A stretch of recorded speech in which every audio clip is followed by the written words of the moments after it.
يا أيها الذين آمنوا إنما الخمر والميسر والأنصاب والأزلام رجس من عمل الشيطان فاجتنبوه لعلكم تفلحون۔ اے ایمان والو، شراب اور جوا اور بت اور پانسے یہ سب ناپاک کام اعمال شیطان سے ہیں، سو ان سے بچتے رہنا تاکہ نجات پاؤ۔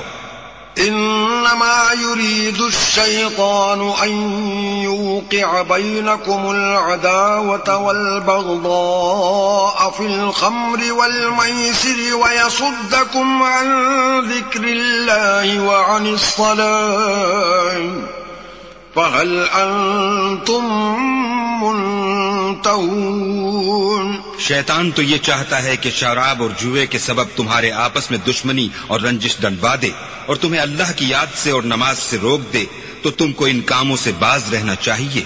وَأَطِيعُوا اللَّهَ وَأَطِيعُوا الرَّسُولَ وَاحْذَرُوا فَإِن تَوَلَّيْتُمْ فَاعْلَمُوا أَنَّمَا عَلَى رَسُولِنَا الْبَلَاغُ الْمُبِينُ۔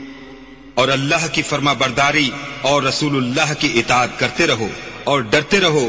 اگر منہ پھیرو گے تو جان رکھو کہ ہمارے پیغمبر کے ذمے تو صرف پیغام کا کھول کر پہنچا دینا ہے۔